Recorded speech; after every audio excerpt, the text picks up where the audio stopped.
የጌታ ስም የተባረከ ይሁን። ክብር ለኢየሱስ ይሁን። ክብር ለኢየሱስ ይሁን።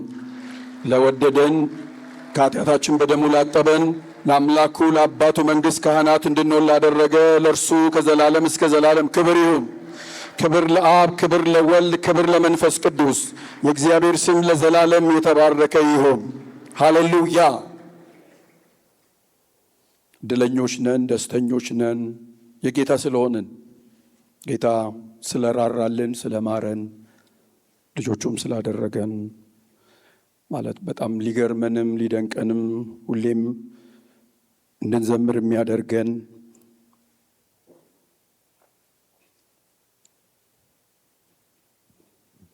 ይህ እውነት ስለሆነ የጌታ ስም ለዘላለም ብሩክ ይሁን።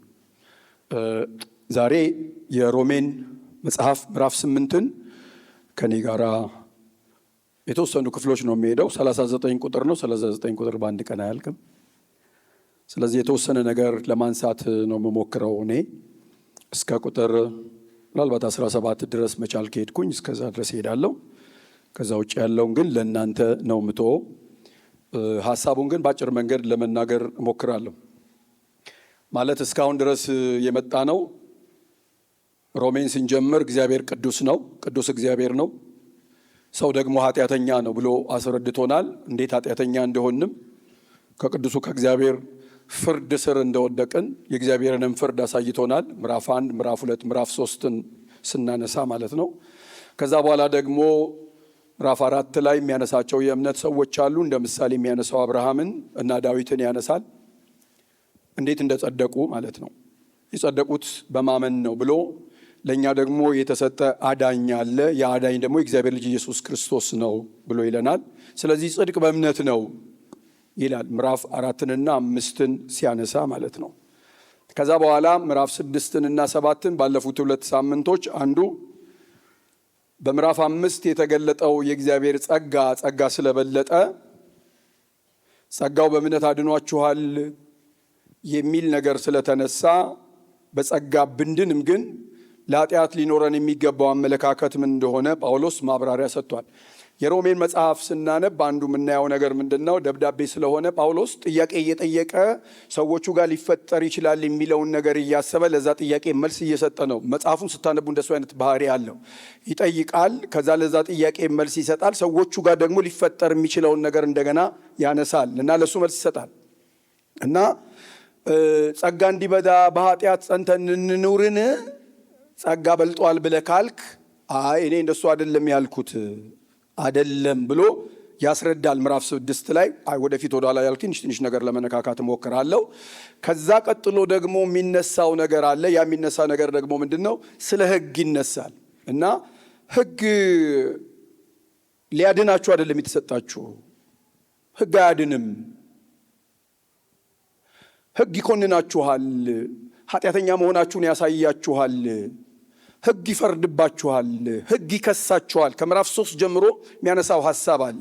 ሁላችሁንም ከሰናችኋል፣ ከሕግ ከፍርድ በታች አድርገናችኋል፣ ኮንነናችኋል ብሎ ሰው የተባለ ፍጥረት ሁሉ ኃጢአት ሰርቷል፣ የእግዚአብሔር ክብር ጎሎታል፣ ጻድቅ የለም አንድስ እንኳ፣ ማንም የለም ብሎ ሁሉንም ሰው አካቶ አንድ ነገር ስር አስቀምጧቸዋል። ሕጉ ከከሰሰ በኋላ ውሳኔ የሚሰጠው እግዚአብሔር ነው። ፍርድ የሚሰጠው እግዚአብሔር ነው። እግዚአብሔር ደግሞ ይሄንን ፍርድ ሰጥቷል። ያንን ፍርድ እንዴት ሰጠ የሚለው ምዕራፍ 8 ላይ ነው መልስ የሚሰጠው። እሱን ነው እኔ ለመነካካት የምሞክረው። ምን ማለት ነው? እግዚአብሔር ሰውን በቁጣ ኮንኗል፣ ወይም ሰው በእግዚአብሔር ቁጣ ተኮንኗል። አሕዛብ፣ አይሁድም አሕዛብም የሚሆንም ማለት ሰው ሁሉ በኃጢአቱ ምክንያት ከእግዚአብሔር ቁጣ በታች ከሆነ እግዚአብሔር ሰውን በጸጋው አጸደቀው። ወይም ሰው በእግዚአብሔር ጸጋ ጸደቀ ሲባል በስራ እንዳይደለ፣ በልፋት እንዳይደለ፣ በድካም እንዳይደለ፣ የሆነ ነገር በማድረግ እንዳይደለ ነው ማብራሪያ እስከ ምዕራፍ 8 ድረስ የሚያነሳው። በክርስቶስ ተገልጧል ይላል። በእምነት መንገድ ነው የሚሰጠው ይላል። ለኃጢአተኛ እግዚአብሔር ያደረገው ነገር አለ ብሎ ይነግረናል። በእምነት አማካኝነት የሚቆጠር ጽድቅ ነው ያለን እንጂ የሚሰራ ጽድቅ አይደለም ይላል። የተቆጠረ ጽድቅ ነው ይላል። አማኞችን ወደ ብጽዕና የሚያደርስ ነው የሚል ሐሳብ አለው። ከአዳም ፍርድ ነፃ ወጥተናል። እንዴት ወደ አዳም እንደገባን ምዕራፍ 5ን ስለሚያነሳ ኃጢአት አልነበረም፣ በአንድ ሰው ምክንያት ኃጢአት ወደ ዓለም ገባ ብሏል። ምክንያቱ አንድ ሰው ባለመታዘዝ። ሌላ ደግሞ ያነሳል ሁሉ በአዳም ኃጢአተኞች እንደሆኑ እንዲሁ ደግሞ ሁሉ በክርስቶስ። ስለዚህ ሁለት ወኪሎች ያነሳል። አዳም የኃጢአተኞቹ ወኪል ነው። ክርስቶስ ኢየሱስ ደግሞ በማመን ለዳኑት ወኪል ነው። ሁለት ሰዎች ነው እያነጻጸረ የሚናገረው። የመጀመሪያው ሰው አዳም፣ ሁለተኛው ሰው ኋለኛው ሰው እያለ በተለያየ ደብዳቤዎች ውስጥ የሚጠቅሰው ኢየሱስ ክርስቶስን ያነሳል። ስለዚህ ከኃጢአት ኃይል ኃጢአት የሚባል ነገር አለ። ከዚህ ኃጢአት ኃይል አርነት እንዴት ነው የምንወጣው፣ ነፃነት እንዴት ነው የምንወጣው የሚለውን ምናልባት እንደዚህ ብል ግልጽ ይሆናል። ባለፈው ሳምንት ዮኒ ሲያነሳ እንደ አንድ አይሁዳዊ ሆናችሁ አስቡት። ይሄንን አሁን የሚነሱትን አይሁዳዊው ሰውዬ ጳውሎስ ምን ብሏል? ትዝ ይላችሁ ከሆነ የፊልጵስዩስን ደብዳቤ ሲጽፍ እኔ ፈሪሳዊ ነኝ፣ ያለ ሕግ ስለ ሕግ ብትጠይቁኝ ያለ ነቀፋ ነበርኩኝ። እኔ ምንም የምወነጀልበት የምከሰስበት ነገር የለም ብሏቸዋል። ስለ ሕግ ቢጠየቅ ስለ የትኛውን ጉዳይ ቢጠየቅ ፈሪሳዊ ነኝ እኔ። ዝም ብሎ ተራ አማኝ ተራ አይሁዳዊ አይደለሁኝም እኔ። በጣም ሲሪየስ ሆኜ ነው ሕጉን ስከተል የነበረው ብሏል። ምዕራፍ 7 ላይ ምን ብሎናል? ስለ ሕጉ ግን የገባኝ ሕጉ አይደለም መጥፎ፣ ሕጉ አይደለም ቆሻሻ፣ ሕጉ ንጹሕ ነው፣ ሕጉ ቅዱስ ነው፣ ሕጉ በጎ ነው። እኔ ነኝ ለኃጢአት ለሞት የተሰጠሁት ብሎ የሆነ አንድ ጩኸት ይጮኻል። የሚጮኸው ምንድን ነው? ፈሪሳዊ ሰውዬ ነው የሚጮኸው። ሕግ አክባሪ ሰውዬ ነው የሚጮኸው። ስለ ሕግ አልነቀፍም የሚለው ሰውዬ እንዲህ ይላል፣ ማን ነው ሚያድነኝ? እንዲህ ከተፈረደብኝ፣ እንዲህ ከተኮነንኩ፣ ኃጢአቱ እንደዚህ ወንጀለኛ ካደረገኝ፣ በእኔ ውስጥ ደግሞ የኃጢአት ኃይል ካለ፣ መንቀሳቀስ ካልቻልኩ የአዳኝ ያለ፣ የታዳጊ ያለ፣ የነፃ አውጪ ያለ፣ ማን ነው የሚያድነኝ? ማን ነው ነፃ የሚያወጣኝ? ምዕራፍ 7 ሲደመድም የደመደመበት መንገድ ይሄ ነው። የሚጮህ ሰው ነው የምታዩት። አይሁዳዊ የሆነ እንደኔና እንደናንተ አሕዛብ አይደለም፣ አይሁዳዊ ያለ ነቀፋ ነበርኩኝ ያለው ሰውዬ ሕጉን ፊት ለፊት ሲያየው ሕጉ ጉልበት አልሰጠውም፣ ኃይል አልሰጠውም፣ ግን ይኮንነዋል። ወንጀለኛ ነህ። ትዝ ይላችሁ ከሆነ የሕጉን 10ኛውን ትእዛዝ አንስቶ አትመኝ የሚለውን ትእዛዝ አንስቶ ምኞትም ባላወቅኩኝ ኖሮ ኃጢአት ምን እንደሆነ አይገባኝም ነበረ፣ ግን ውስጤ የሆነ ነገር አለ፣ ይሄንንም እመኛለሁ፣ ይሄንንም እመኛለሁ፣ ይሄም የኔ በሆነ ላለው። ስለዚህ እኔ ውስጥ የተደበቀ ልክ እንደ ይሄ ቀን ጠብቆ እንደሚገድል አውሬ ውስጥ የተቀመጠ ኃጢአት የተባለ በሽታ አለ። እሱን የሚቀሰቅስብኝ ሕግ ነው ይላል። ምዕራፍ 7ን በጣም ቃል በቃል ማየት በጣም አስፈላጊ ነገር ስለሆነ፣ ስለዚህ ምን ይላል? በጣም ደስ የሚለኝን ንባብ ላንብብላችሁና ወደ ክፍሌ ነው የምመጣው። አጭር ጸሎት ጸልያለሁ። ምዕራፍ 7ን መጽሐፉን ክፈቱና እዛው ምዕራፍ 8 ስላለ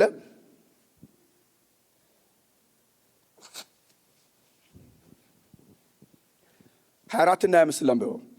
እኔ ምዕራፍ 7 ውስጥ በጣም በተደጋጋሚ የምታገኙ ቃል እኔ ራሱን ነው እንደ ምሳሌ አምጥቶ ጳውሎስ ያስቀመጠው። ምንኛ ጎስቋላ ሰው ነኝ።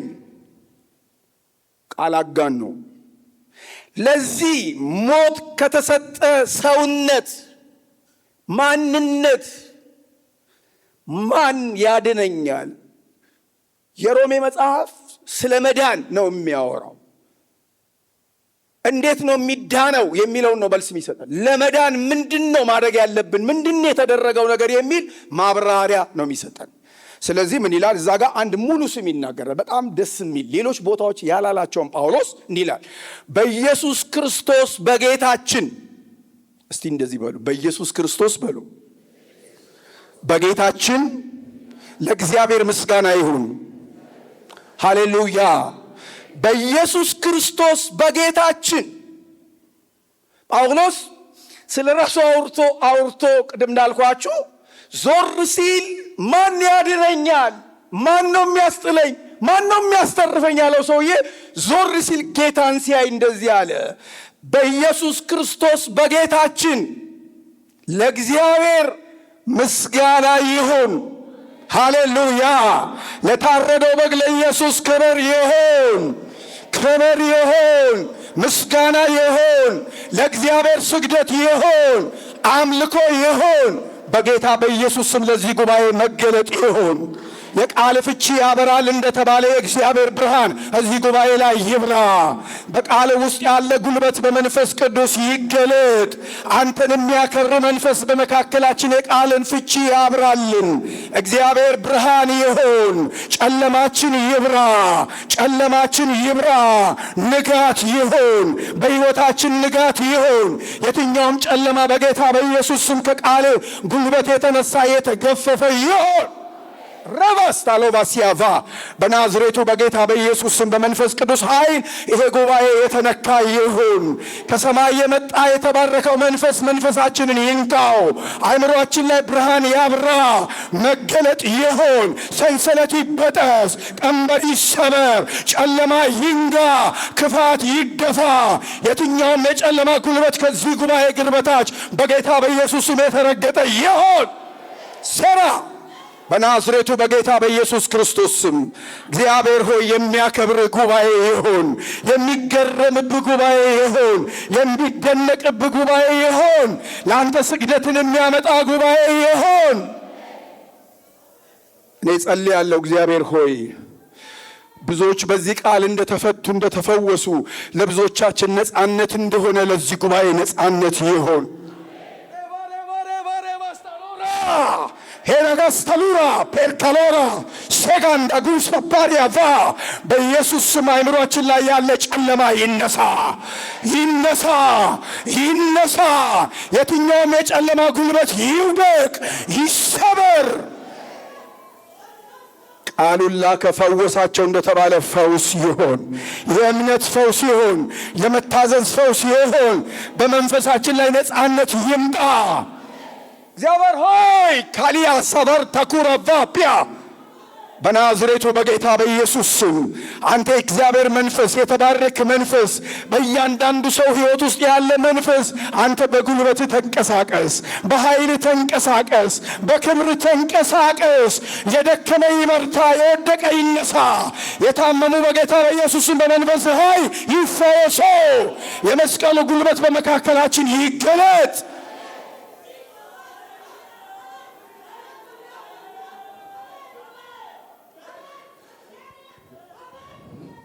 እግዚአብሔር ሆይ ተቆጣጠረን። በመንፈስ ቅዱስ በመካከላችን ህልውና ይታወቀን። እኔንም እርዳኝ፣ ይህን ጉባኤ እርዳ። ሁሉ ለክብር ይሁን በኢየሱስ ክርስቶስ ስም አሜን።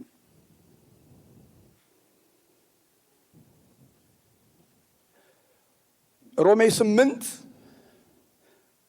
በአማኞች በጣም የተወደደ ምዕራፍ ነው።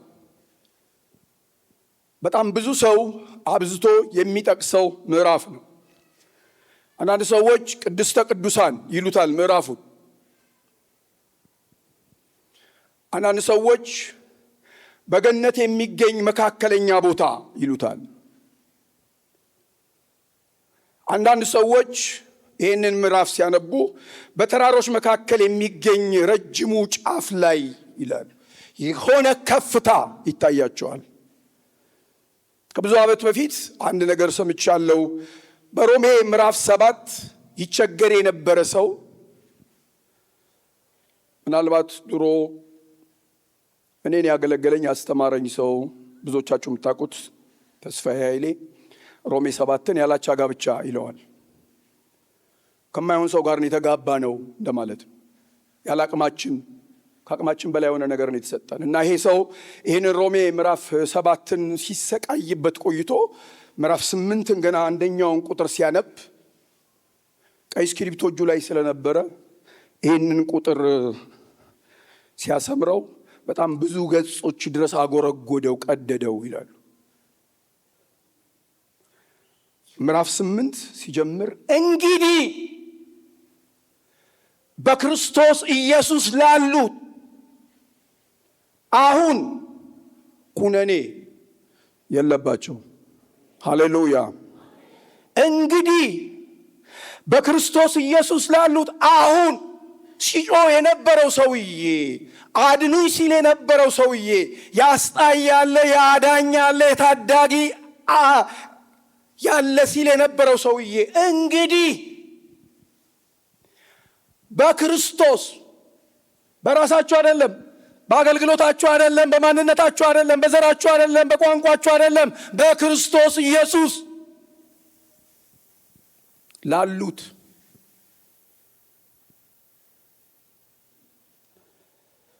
ምዕራፍ 8ን ይሄን ልበላችሁና በጣም ብዙ ስለማልሄድበት ጊዜ ስለማይበቃኝ እኔ ለምንድን ነው እነዚህ ሰዎች ቅድም ያልኳችሁን ያሉት? ለምንድን ነው የወደዱት? ለምንድን ነው ይሄ ምዕራፍ የተወደደ ምዕራፍ የሆነው? ሲጀምርልን ከኩነኔ ነፃ መሆናችንን ስለሚያውጅ መጽሐፉ አንዱ የሚደነቁት በዚህ ነው። ሁለተኛው የመንፈስ ቅዱስ ማደሪያ ስለመሆናችን መናገሩ በጣም ያስገርማል። ምዕራፍ 8 ይሄን ስለሚያወራ። ሶስተኛ የእግዚአብሔር ልጆች ወራሾች መደረጋችንን ያበስርልናል። ይህንም ታገኙ ስታነቡ ያነበባችሁ ስትሄዱ ከኩነኔ ነፃ ናችሁ የሚል አዋጅ ትሰማላችሁ።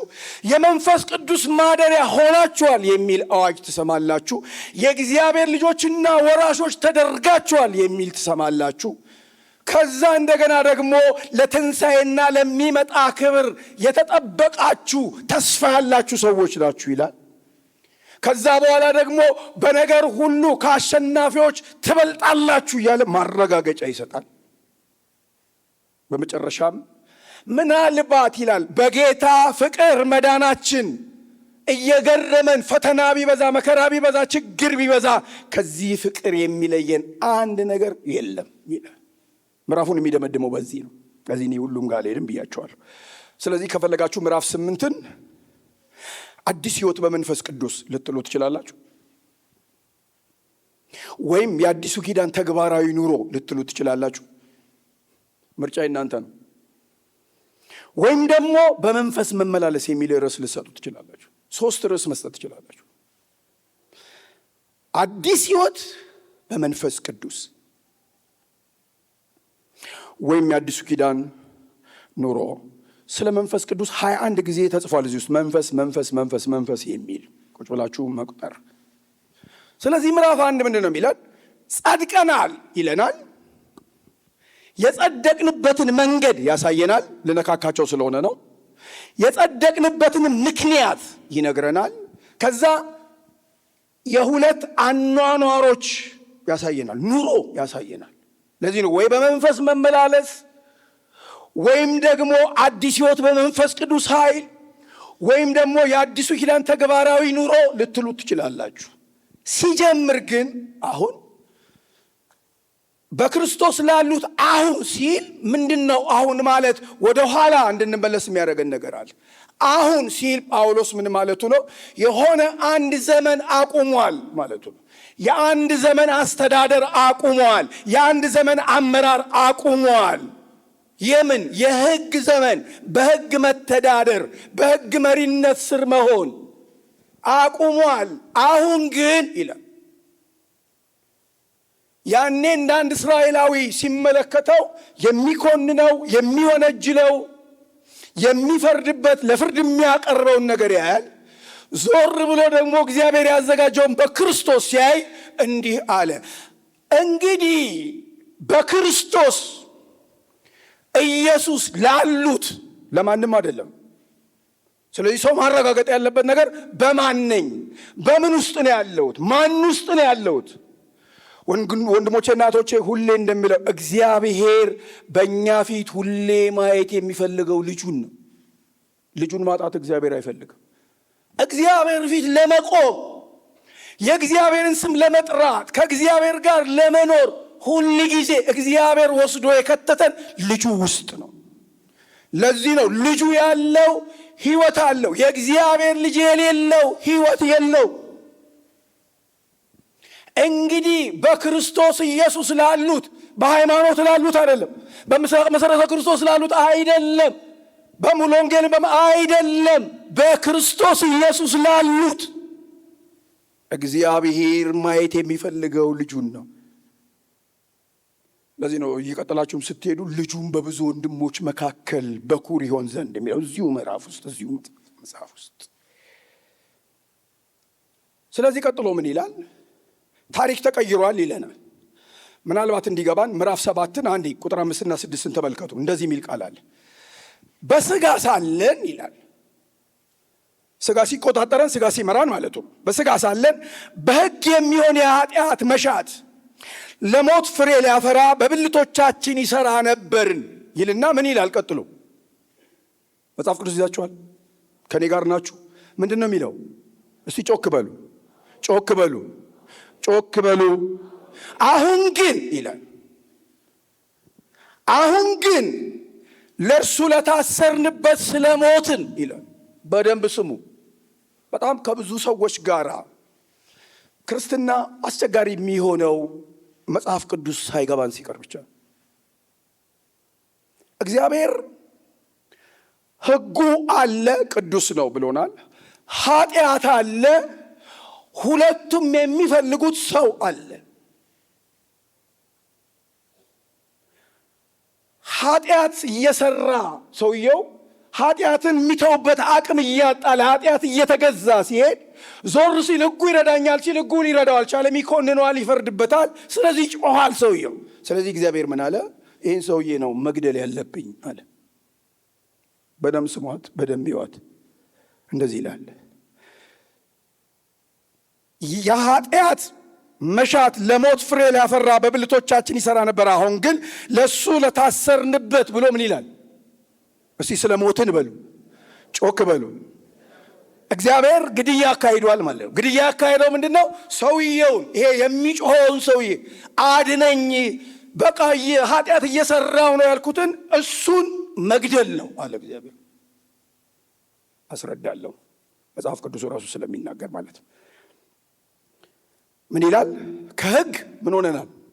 ተፈታ። ያው እዛው ጋር ነው ያለው መጽሐፍ ቅዱሱ። እንዴት ወርቅ መጽሐፍ መሰላችሁ!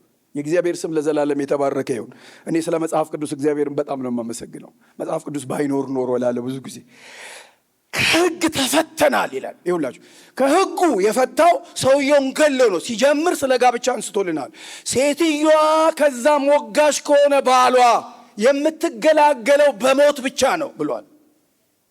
ካልሞተ ይቆጣጠራታል፣ ያስተዳድራታል፣ ይመራታል፣ ያዛታል፣ እንዳትወጣ እንዳትገባ ያደርጋታል እግዚአብሔር። ስለዚህ ይላል ይኸው በአዲሱ ምን በመንፈስ ኑሮ ይለናል፣ ጀምሮልናል። ደብዳቤ ስለሆነ እሱን ነው የሚቀጥልልን እያልኳችሁ እሱን ማብራራት ስላለብኝ ነው። በአዲሱ መንፈስ ኑሮ እንገዛለን እንጂ ባሮጌ በፊደል ኑሮ አይደለም ይላል። እደግማለሁ፣ በአዲሱ በመንፈስ ኑሮ ይላል። ክርስትና በመንፈስ መመላለስ ነው። ክርስትና በመንፈስ መኖር ነው እንጂ በአሮጌው አሮጌ ተብሏል፣ ደግሞ የፊደል ኑሮ ተብሏል። እችል ላስረዳ። ምን ማለት ነው? ሕጉ ፊደል ነው፣ ተጽፏል። ቆሮንቶስን ማንበብ ትችላላችሁ። አንደኛ ቆሮንቶስ ተጽፎ ውጪ ሆኖ ትእዛዝ ያዛል። አትመኝ ይላል። ከዛ ስንመኝ እንገኛለን።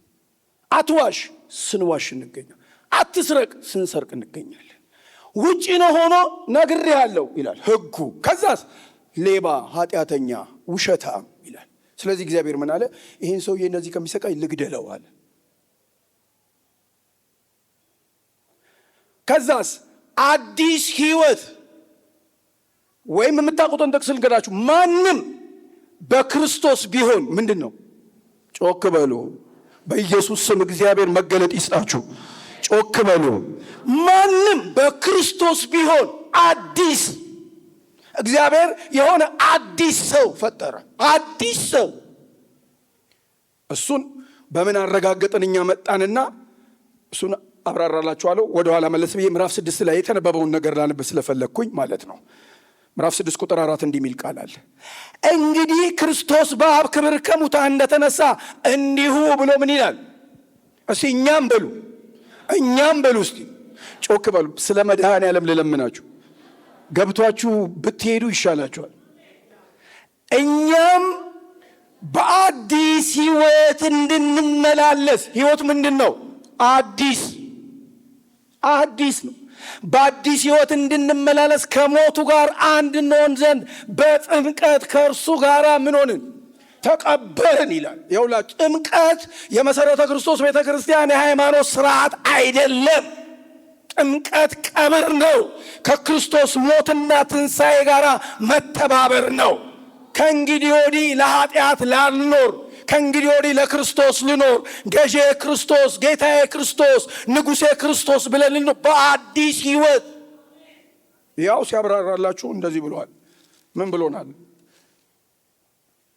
ቁጥር 5 ዝም ብዬ ላንብብ። ሞትን በሚመስል ሞት ከእርሱ ጋር ከተባበርን፣ ትንሣኤ በሚመስል ትንሣኤ ደግሞ ከእርሱ ጋር እንተባበራለን። ከእንግዲህ ወዲህ ለኃጢአት እንዳንገዛ ይላል። ገዢ ለውጥ ተደርጓል ምናምን እየተባለ በተደጋጋሚ የተነገረን። ከዛስ የኃጢአት ሥጋ ይሻር ዘንድ አሮጌው ሰዋችን እንደተሰቀለ እናውቃለን። ከእርሱ ጋር እንደተሰቀለ የሞተ እስከ ኃጢአቱ ጸድቋል። ነገር ግን ከክርስቶስ ጋር ከሞትን ከእርሱ ጋር ደግሞ በሕይወት እንድንኖር እናምናለን። ክርስቶስ ከሙታን ተነስቶ ወደፊት እንዳይሞት ሞትም ወደፊት እንዳይገዛው እናውቃለን። መሞትን አንድ ጊዜ ፈጽሞ ሞቷልና በሕይወት መኖርን ግን ለእግዚአብሔር ይኖራል ይልና ቁጥር 11 አፕሊኬሽን ነው።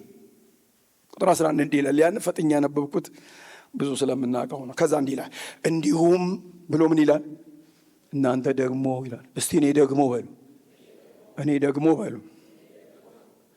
ለኃጢአት እንደ ሞታችሁ ይላል። ልብ በሉ። ማን የሞተው? ማን የሞተው? እኔ በሉ። እስቲ ጮክ በሉ። ይኸውላችሁ በደንብ እቺ ገብቷችሁ ከሄዳችሁ እኔ ይበቃኛል።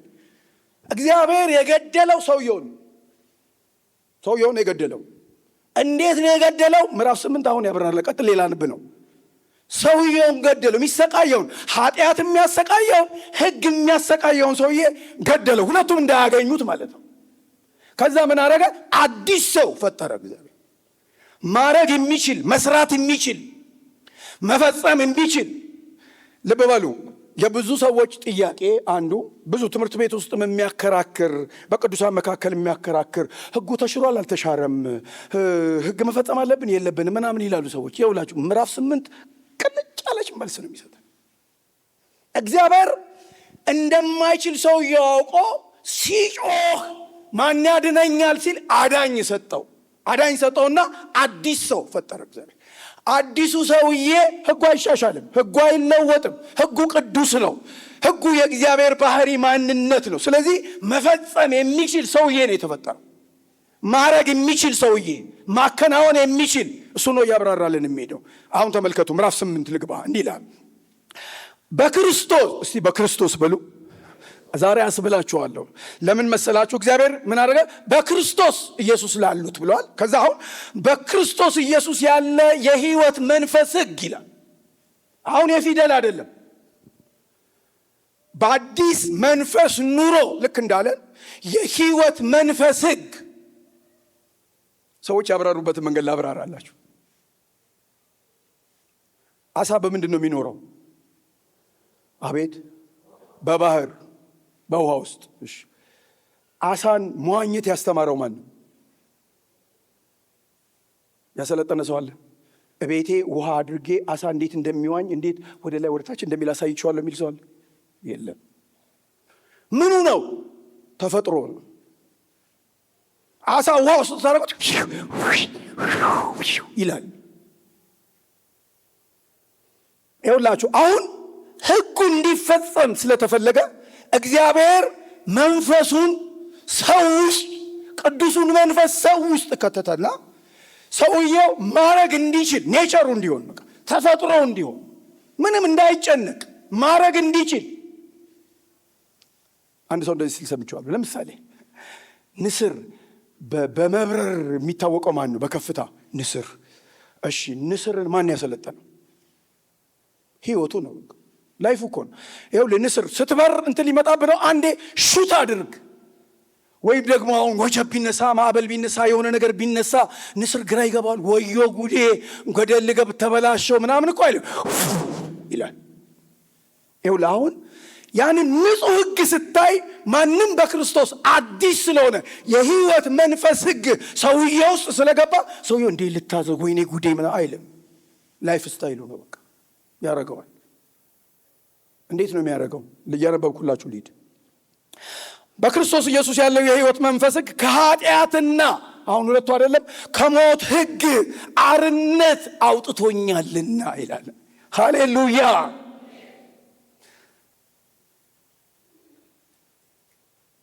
ከኃጢአትና ከሞት ሕግ ይኸውላችሁ፣ ኃጢአት ነበረ፣ ሕጉም አለ። ሕጉ ምን ብሏል? ኃጢአተኛ ስለሆንክ ሞት ተፈርዶብሃል ይላል። የክርስቶስ የሕይወት መንፈስ የእግዚአብሔር አዲስ አሰራር ሰውየውን ገደለና አዲስ ሰው ከፈጠረ በኋላ እንደዚህ ያለ ጳውሎስ፣ ወይ በክርስቶስ ያለ የሕይወት መንፈስ ሕግ ከኃጢአትና ከሞት ሕግ ነፃነት። ሃሌሉያ። በኢየሱስም መገለጥ ይሆንላችሁ። የነፃነት ምዕራፍ ነው ይላሉ። ለዚህ ነው ሰዎቹ ኤክሳይትድ የሚሆኑ ይህንን የሮሜ ምዕራፍ 8 ሲያነቡ አውጥቶኛል ይል ነው። 3-4 ማብራሪያ ነው። እንዲህ ይላል፣ ከሥጋ የተነሳ ስለደከመ ለሕግ ያልተቻለውን። አሁን እየተብራራልን የሚመጣው ይሄ ነው። ምን ብሎን ነበረ? ሕጉ አልቻለም። ሰውየውም ቅዱስ ማድረግ አልቻለም፣ ንጹሕ ማድረግ አልቻለም። ሰውየው በእግዚአብሔር መንገድ እንዲሄድ አልቻለም። ሕጉ በቃ ስራው ምንድን ነው? ማዘዝ ነው፣ ኮማንድ ነው። ለሕግ ያልተቻለውን እግዚአብሔር፣ እስቲ እግዚአብሔር በሉ፣ በጌታ በኢየሱስ ስም በሉ እግዚአብሔር። ሃሌሉያ። ቅድም ያልኳችሁ እግዚአብሔር አያየና እግዚአብሔር ነው የደረሰልን፣ እግዚአብሔር ነው ያዳንን፣ እግዚአብሔር ነው ነፃ ያወጣን፣ እግዚአብሔር ነው የራራልን፣ እግዚአብሔር ነው የማረን። ምን አድርጎ? ይኸው ያደረገውን ነገር እንዲህ ይለናል፣ የገዛ ልጁን ይለን። ይኸውልህ በጌታ በኢየሱስም እግዚአብሔር መገለጥ ይስጥህ።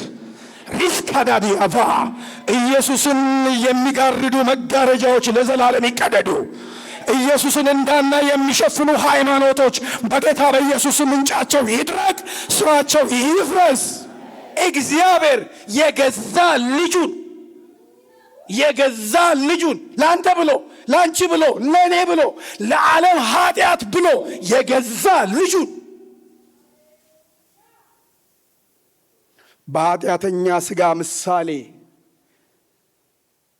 በኃጢአት ምክንያት ልኮ አድርጓልና ይላል። ምን እንደማለት መሰለህ? ቁጭ ብሎ እግዚአብሔር እንዲህ አለ፣ በቃ ኃጢአት ሰውን አሰቃየው አይደለም?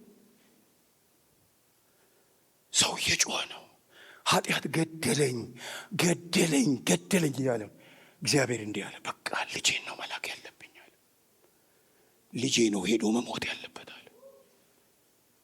ልጄ ነው መስዋዕት መሆን ያለበታል። አንተን አስቡ፣ አንቺን አስበው፣ እኔን አስበው። እግዚአብሔር ልጁን ለማረድ።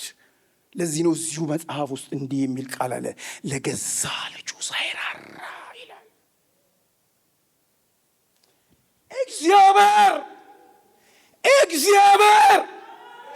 እግዚአብሔር ደግ እግዚአብሔር፣ ቸር እግዚአብሔር፣ ሩሩ እግዚአብሔር፣ መሐሪ እግዚአብሔር፣ ይቅር ባይ እግዚአብሔር፣ ፍቅር የሆነ እግዚአብሔር ለገዛ ልጁ ሳይራራ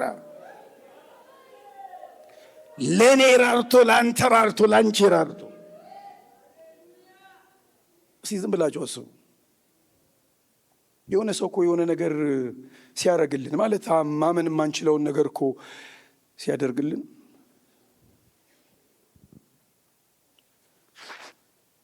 በቅርብ ቀን እንዲሁ አሁን ትዝ ስላለኝ በአንድ መስሪያ ቤት ውስጥ አብረው ይሰሩ የነበሩ ሰዎች ነበሩ እና ድርጅቱ ጊዜውን ጨርሶ ፌዛውት እያደረገ በነበረበት ጊዜ ከመንግስት ጋር ጭቅጭቅ ተነሳ እና ይከራከራሉ። ሰራተኞቹ ተባረዋል። ምናልባት 1 ዓመት 2 ዓመት ሆኖ ሊሆን ይችላል። ግን ኃላፊነት የወሰደ ሰው ስለነበረ ይከታተላል እሱ ኬዙን። ከዛ ውሳኔ ተሰጠ። ውሳኔ ሲሰጥ ሰዎቹ የነበሩ ሰዎች ሌላ መስሪያ ቤት ሄደው ተቀጥረዋል፣ ገብተዋል ሌላ ቦታ። እና ገንዘብ ነበረ እዛ ድርጅት ውስጥ እና ኃላፊው ሰው ቁጭ ብሎ እችም እኛ ጋር ትሰራ ነበር አይደለም? አዎ ይሄን ያህል። እችም ትሰራ ነበር አይደለም? አሁን ይሄን ያህል። እንደዚህ እንደማወራላችሁ አይመስላችሁ። 100,000 ብር በአካውንታቸው 100,000 ብር ያን ስራ ሊሰራ ለነበረ ምስኪን ሰው ምናልባት 4,000 5,000 ብር ይከፈለው ለነበረ ሰው 100,000 ብር እና ያኛው ሰው ምንድን ነው? በቃ ያ ኬዝ በፍርድ ቤት ተዘግቷል። ስለዚህ ገንዘብ ስለነበረ ለእናንተ ተሰጥቷቸዋል። አስገራሚ። አላምንም። ምክንያቱም መስሪያ ቤቱን ይበጠብጥ የነበረ ሰው ግን በቸርነት ምህረት ሲያደርግ አለቃው መውሰድ ይችላል ብሩን። አብረው ሰርተዋል፣ አብረው ደክመዋል። 2 ዓመት 3 ዓመት የሉም፣ የት እንዳሉ የማይታወቅ ስራ ተቀጥረዋል። ይሁላችሁ እግዚአብሔር ቁጭ ብሎ የሰውን ስቃይ አየና ልጄ ቢሞት ይሻላል አለ። ሰው አለዛ ሊድን አይችልም፣ ሊተረፍ አይችልም፣ ሕጉንም መፈጸም አይችልም። ይኸው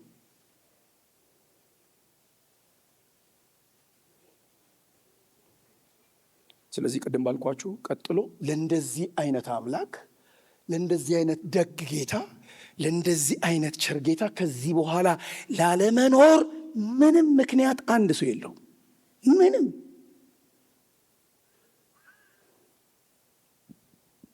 ተመልከቱ፣ ላንብበው።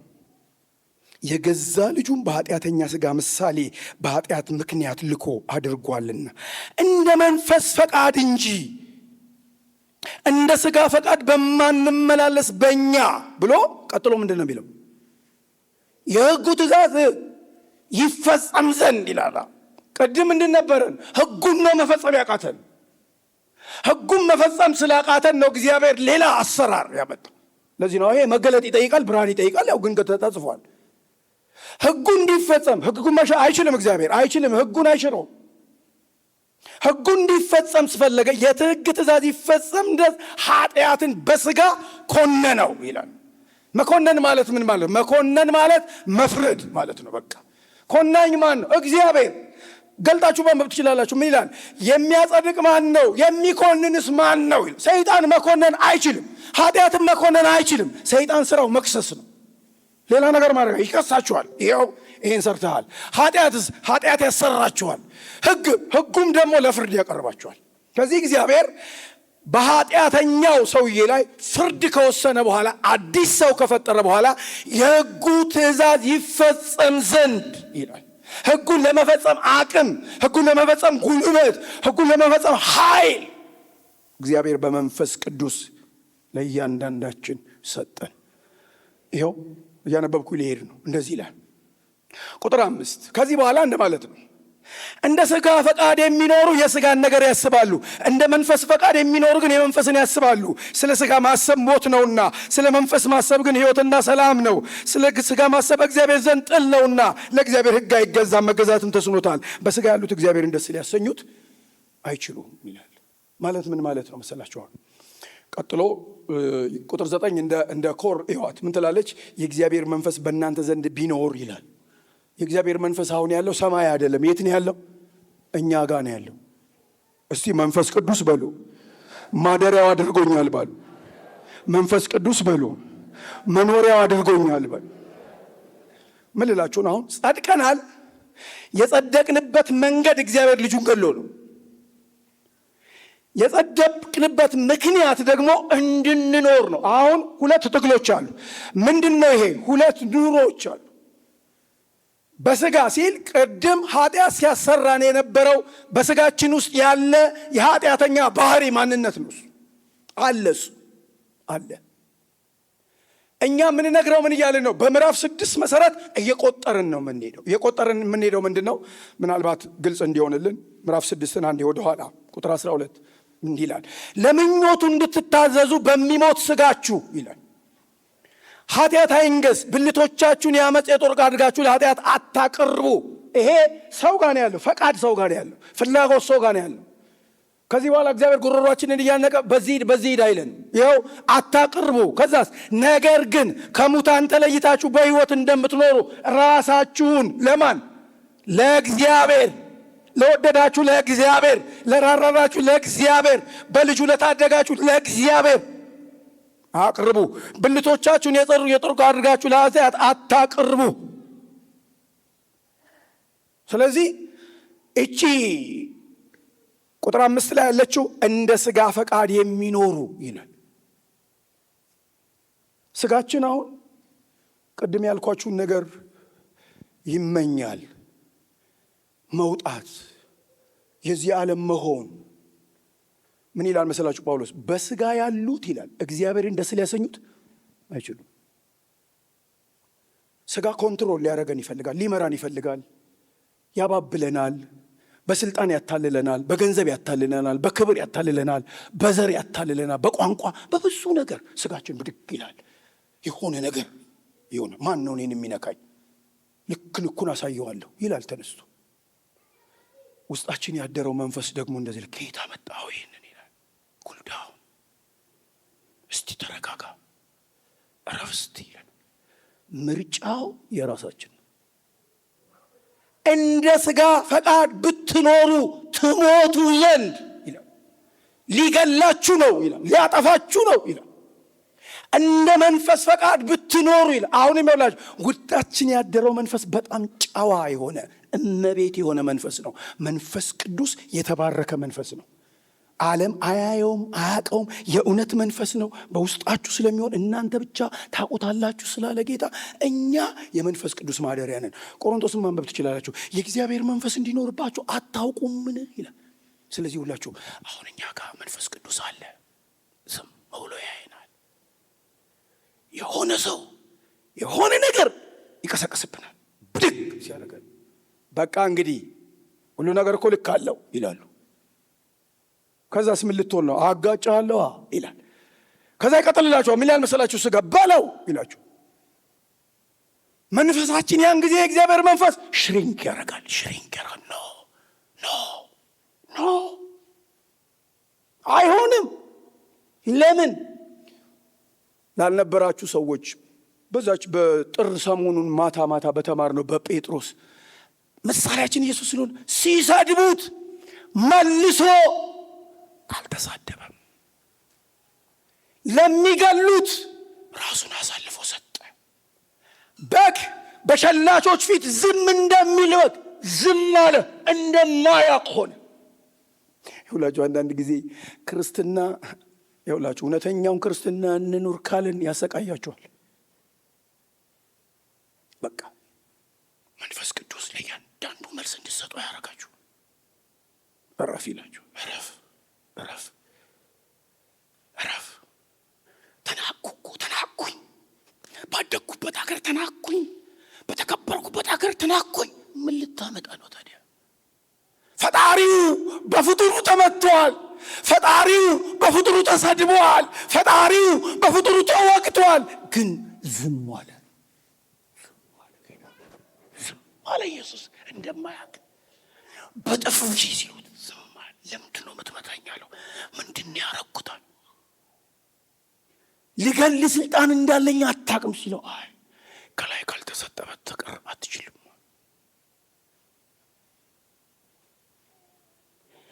እንደ ሥጋ ፈቃድ የሚኖሩ የሥጋን ነገር ያስባሉ፣ እንደ መንፈስ ፈቃድ የሚኖሩ ግን የመንፈስን ነገር ያስባሉ ይላል። እግዚአብሔር በጌታ በኢየሱስ ስም አእምሯችንን በመንፈስ ቅዱስ ቁጥጥር ስር ያደርግልን። ለምን መሰላችሁ? መንፈስ ቅዱስ አሁን በኔጌቲቭ እንዳትረዱኝ።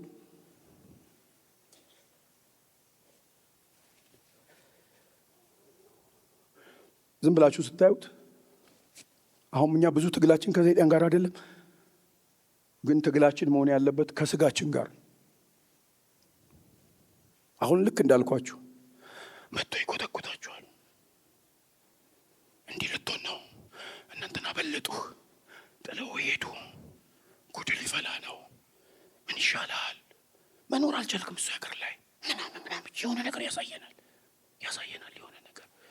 ከዛ ሌሊቱን ሙሉ እንቅልፋት እናድራለን። ወይኔ ይንጋ ብቻ። ልክ ስትተኙ መንፈስ ቅዱስ ይመጣና ሲነጋ ምን ልትሆን ነው ይላችሁ፣ ምን ልታመጣ ነው ይላችሁ፣ ቁጭ በል አርፈህ ይላችሁ። ያኔ እንተናነቀናል። ይኸውላችሁ ዘልዬ ላነብን ነው። ዘልዬ ቁጥር 12 ላነብን። ቁጥር 12 እንዲህ ይላል፣ እንግዲህ ወንድሞች ሆይ ዕዳ አለብን ይላል። ይኸውልህ ዕዳ አለብን። ወንድሞች ናቸው። የምን ዕዳ? ዕዳ ተያቋል፣ ትታችኋል፣ ተከፍሎላችኋል ብላ አልነበረም እንደ ጳውሎስ? የምን ዕዳ ነው? የምን ዕዳ? የምን ዕዳ ስትል ቀጥሎ ይነግራል። እንግዲህ ወንድሞች ሆይ ዕዳ አለብን፣ እንደ ሥጋ ፈቃድ እንኖር ዘንድ ለሥጋ አይደለም። ዕዳ አለብህ። የምን? ያለ መኖር። በቃ ለሥጋ አልኖርም፣ እኔ አልኖርም፣ እኔ አልፈልግህም፣ በቃ እኔ አልሰማህም፣ ዞር በልልኝ ከኔ ማለት ያለብህ ዕዳ አለብህ አንተ ራስህ። መንፈስ ቅዱስ አለ የሚረዳ፣ መንፈስ ቅዱስ አለ የሚያግዝ። እዚሁ መጽሐፍ ውስጥ ቀጥላችሁ ስትሄዱ መንፈስ ድካማችንን ያግዛል ብሎ አጋዥ አለ። በማይነገር መቃተት ይማልዳል ተው አለ፣ የሚማልድ አለ፣ የሚያበረታ አለ። ስለዚህ ምን ይላል? እንደ ሥጋ ፈቃድ ብትኖሩ ትሞቱ ዘንድ አላችሁ፣ ግን በመንፈስ ግን የሰውነትን ሥራ ጮክ በሉ ላስብላችሁ ነው። ዛሬ ነፍሰ ገዳይ አፍርቼ ልወጣ ነው ከዚህ ቤት። ምን አድርጉ ነው የሚለው? እስቲ ገዳይ ነኝ በሉ። ታይዟችሁ ሰው አይደለም የምትገሉት፣ እላያችን ላይ ያለውን ራሱን ብትገሉ። በቃ ህይወት ምንድን ነው? ጦርነት ነው። በመንፈስ የሰውነትን ሥራ ይላል። ሊያሰራችሁ የሚፈልገው ነገር ኖ ዞር በል፣ ከዚህ ዞር በል። ተዋረድክ እኮ ሲላችሁ ዞር በል፣ አያገባህም አንተ። ክብርህን አጣ እኮ ዞር በል። ክብሬ ኢየሱስ ነው ለእኔ። ሰዎች እኮ እየናቁ ነው። የራሱ ጉዳይ። አንድ ጊዜ አንድ ስብሰባ ላይ አንድ ሰው በጣም ታስጠላኛለህ አለ። በኋላ ሲል ሌላው ሰው የት ታውቀዋለህ አለ። እኔ ዝም አልኩኝ። አንተ የእኔ ፓስተር አይደለም ብሎ ሌላ ቀጠለ። አንድም ቃል አልተናገረ። እኔ ዝም አልኩኝ። ከዛ የነበርንበት ሁኔታ ስብሰባ ስለነበረ የሚሰበስበው ሰው ተው አቁመዋል። ወጣን። ስንሄድ መኪና እየነዳው ያለው በጣም ጌታ የሚገርም ነገር፣ ዓለም ቢጠላችሁ አትደነቁ የሚል ቃል ውስጥ የመጣ መኪናው ስለነበርኩ ሃሌሉያ አልኩ።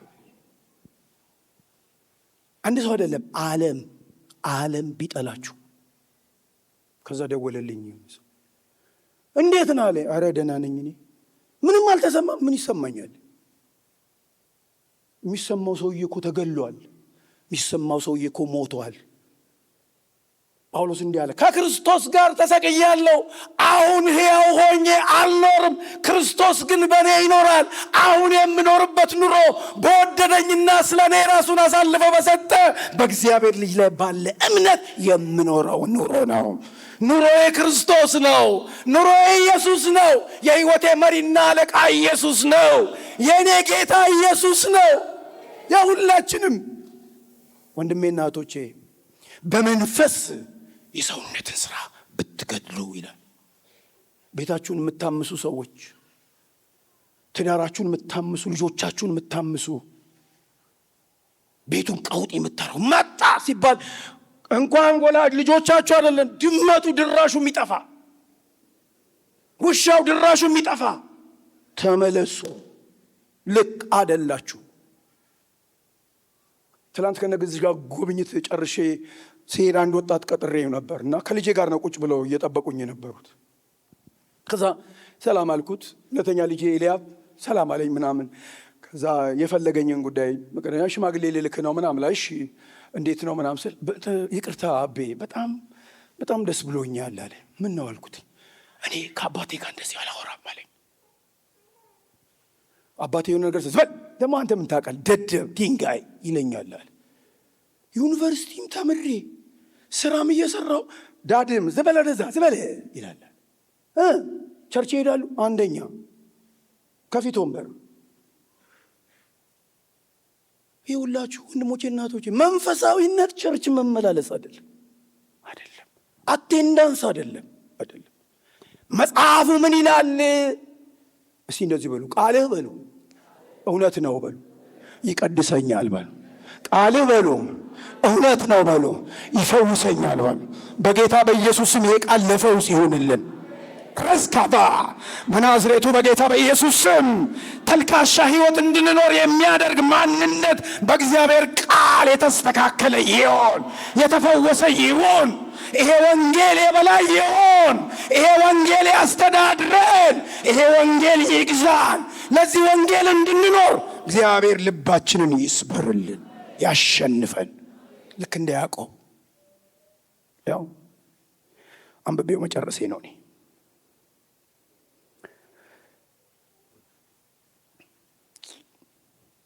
በእግዚአብሔር የሰውነትን ስራ ብትገሉ በሕይወት ትኖራላችሁና በእግዚአብሔር መንፈስ የሚመሩ ሁሉ እነዚህ የእግዚአብሔር ልጆች ናቸው። አባ አባት ብለን የምንጮህበት የልጅነት መንፈስ ተቀበላችሁ እንጂ እንደገና ለፍርሃት የባርነት መንፈስ አልተቀበላችሁም። የእግዚአብሔር ልጆች መሆናችን ያ መንፈስ ራሱ ከመንፈሳችን ጋር ይመሰክራል። ልጆች ከሆናችሁ ወራሾች ናችሁ፣ የእግዚአብሔር ወራሾች ነን። አብረን ደግሞ እንድንከብር አብረን መከራ ብንቀበል ከክርስቶስ ጋር አብረን ወራሾች ነን። በጣም እኮ የሚገርም ነገር ነው የሚያወራው። ወገኖቼ መንፈስ ቅዱስን የምንፈልገው ለፑልፒት ነው። ለፑልፒት መንፈስ ቅዱስን የምንፈልገው ለዚህ ጉባኤ ነው። ፐርሰናሊ ለግል